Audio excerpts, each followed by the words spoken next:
Hacker sama cracker, apa bedanya? Bukannya sama aja? Orang-orang yang kerjanya itu bikin gemes. Kayak ngejebol password wifi, bikin virus, ngejebol akun bank, sampai hal yang nyeremin kayak ngeretas sosmed mantan. Tapi tahu nggak sih sebenarnya tuh hacker sama cracker itu beda? Mau tahu apa bedanya? Yuk kita bahas.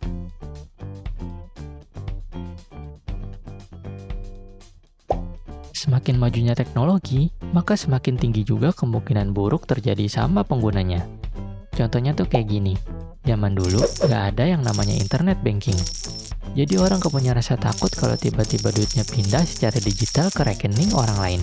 Tapi sekarang mah beda, tiap orang pasti punya akun digitalnya masing-masing. Entah itu akun internet banking, online shop, sampai akun sosmed sekalipun. Nah, canggihnya teknologi sekarang dimanfaatin sama orang buat ngelakuin tindakan jahat. Sebutannya tuh cybercrime.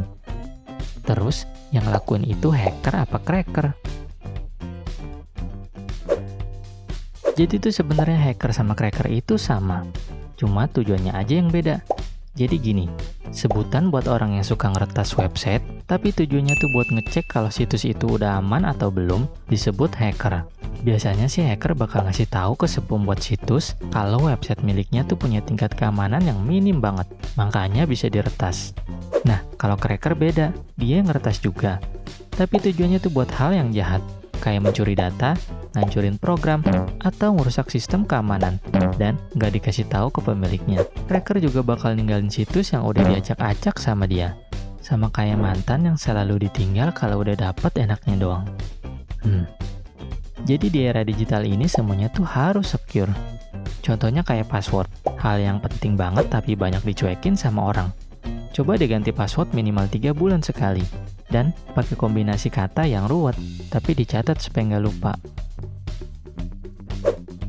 Sekarang banyak perusahaan yang pakai jasa hacker buat ngecek sistem yang dibangun tuh udah aman apa belum. Nah, di sini jadi ladang duitnya si hacker. Biasanya sih bayarannya gede banget, dan yang penting sih halal. Jadi tuh kesimpulannya gini, seorang hacker tahu apa yang dilakuin dan tanggung jawab dari apa yang dilakukannya. Kalau cracker, orang yang tahu apa yang dikerjain, tapi nggak sadar kalau akibat dari perbuatannya tuh bahaya banget buat orang lain. Dan nggak mau tanggung jawab pula. Terima kasih, and see you di video selanjutnya. Masa depan, sesuatu yang pasti akan terjadi dan kalau dibahas pasti nggak ada habisnya. Banyak imajinasi kayak apa sih masa depan itu? Tapi sadar nggak sih perkembangan zaman itu cepat banget berubah? Coba deh flashback ke masa lalu. Apa aja sih perubahan antara dulu sama sekarang? Mungkin nggak akan kelar ngebahasnya. Soalnya banyak banget yang udah berubah. Misalnya ada beberapa hal yang zaman dulu itu ribet banget dilakuin, tapi sekarang udah dipermudah sama kemajuan teknologinya. Yuk kita bahas.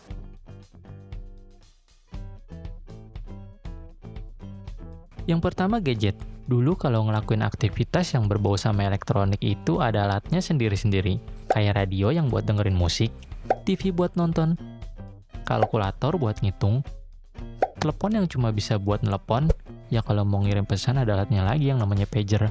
Sampai kayak kamus elektronik buat terjemahin bahasa Indonesia ke bahasa Inggris. Kebayang gak sih ribetnya? Nah, kalau sekarang gimana? Semuanya tuh udah di-zip di satu perangkat aja. Jadi nggak usah repot beli barang-barang yang banyak kayak zaman dulu. Yang selanjutnya peta. Dulu kalau ke suatu tempat yang memang kita belum pernah kunjungin, pasti nggak ketinggalan bawa peta. Atau siap-siap nanya sama orang di jalan buat nyari alamat. Mungkin ini pengalaman Ayu Ting Ting yang pernah disasarin sama orang sampai jadi lagu yang booming. Nggak kebayang dulu kalau ada Google Maps. Nah, kalau sekarang tinggal buka handphone, atau lihat GPS buat nyari alamat atau muter-muter tempat yang baru, biar nggak nyasar. Terus media hiburan. Dulu kalau mau dengerin musik harus punya alat playernya sama kasetnya. Kayak Walkman yang temannya kaset. Discman yang buat dengerin lagu dari CD. Dan piringan hitam yang bentuknya gede banget. Nah, kalau sekarang, peralatan tadi udah dibikin compact. Kayak MP3 player, atau media penyedia streaming online. Kayak Spotify, YouTube, dan kawan-kawannya. Tinggal connect ke internet terus di-play. Banyak lagu yang bisa dinikmatin. Tapi buat sebagian orang alat-alat jadul kayak gitu tetap punya historinya masing-masing. Makanya, sampai saat ini masih banyak orang yang berburu kaset-kaset jadul buat dijadiin koleksi. Ada satu hal lagi yang seru kalau dibandingin sama zaman dulu. Zaman dulu tuh kalau mau pinter, harus sering-sering main ke perpustakaan, nyari buku. Kalau sekarang, balik lagi ke handphone. Ada e-book yang udah banyak bertebaran. Kalau ada hal yang kita nggak tahu, dikit-dikit pasti tanya sama si Mbah. Jadi nggak usah repot lagi cari buku di perpustakaan. Bahkan, saking canggihnya, hal-hal yang absurd pun si Mbah juga tahu loh. Tapi difilter ya, nggak semua yang ada di internet itu benar. Nah, sebenarnya masih banyak banget kalau mau dijabarin satu-satu. Kalau kalian gimana? Masih nerapin hal-hal yang tradisional, apa udah pakai cara modern? Isi di kolom komentar ya. Hal-hal apa aja yang udah berubah menurut kalian, dan hal apa aja yang paling seru di zaman dulu. Terima kasih, and see you di video-video selanjutnya. Mesin waktu, hal yang nggak masuk akal tapi banyak dibicarain sama orang. Tapi coba bayangin, kalau misalkan mesin waktu itu emang ada, mau pergi kemana kalian? Masa depan atau mundur ke masa lalu? Kayaknya sih seru kalau bisa menjelajah dunia dari zaman yang berbeda. Yuk kita bahas!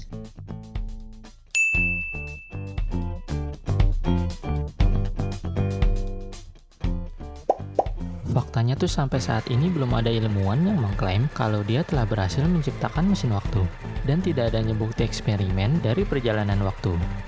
Karena para ilmuwan tersebut menampik bahwa perjalanan waktu itu dapat menimbulkan paradok, di mana dua buah entitas yang sama tidak dapat dipertemukan dalam ruang dan waktu yang berbeda. Contohnya tuh kayak gini, kamu melakukan perjalanan waktu ke masa lalu, terus ketemu sama bapak yang kala itu masih pacaran sama ibu. Habis itu kalian coba ngegagalin pernikahannya, dan itu berhasil. Nah, muncul deh tuh paradoks. Lo tuh sebenarnya anak siapa sih? Ngeri kan dengernya kayak cerita di sinetron-sinetron. Tapi pernah nggak sih denger ada cerita beberapa orang yang udah melakukan time traveler? Atau tepatnya mengklaim kalau dia tuh udah datang dari masa depan. Mungkin ceritanya kayak Nobita yang suka masuk laci buat naik mesin waktunya Doraemon. Yang pertama tuh ada Andrew Coulson, yang ngakunya si doi berasal dari tahun 2256. Dan ditangkap pada tahun 2003 karena pelanggaran SEC, di mana doi melakukan perdagangan saham yang resikonya tuh gede banget. Tapi, setiap duit yang diinvestasiin tuh selalu berhasil. Makanya orang curiga kenapa doi itu hoki banget. Saat diinterogasi, ia ngaku dari masa depan dan kembali untuk bermain saham. Selain itu, dia berhasil memprediksi kapan Amerika menginvasi Irak dan lokasi persembunyian dari Osama bin Laden. Dan endingnya tuh Andrew Coulson menghilang bak di telan bumi. Kemudian ada John Titor, nama yang gak asing dari telinga warganet. Jadi tuh ceritanya kayak gini, yang katanya tuh dia menggunakan mesin waktu buatan General Electric untuk ditugaskan mengambil komputer IBM 5100 di tahun 1975. Ia muncul pertama kali di forum internet bernama Art Bell. Selama 5 bulan kemunculannya di forum itu, ia menjawab pertanyaan-pertanyaan tentang masa depan dan ramalan serta prediksi apa aja yang akan terjadi di masa depan. Ia juga nge-share alat yang dipakai untuk melakukan time traveler, di mana netizen yang kala itu pesimis kalau dia bohong, malah percaya bahwa dia itu benar dari masa depan. Karena penjelasan mengenai cara kerja mesin waktu yang ia pakai detail dan logis banget. Selain dua nama itu sebenarnya sih masih banyak lagi bukti foto dan video yang katanya ngejelasin adanya time traveler. Tapi nggak tahu ya, soalnya tuh belum ada bukti ilmiahnya. Atau mungkin cuma segelintir orang aja yang tahu kalau perjalanan waktu tuh emang ada, tapi nggak kepublis aja di masyarakat. Coba isi di kolom komentar ya pendapat kalian tentang time traveler. Terima kasih, and see you di video selanjutnya.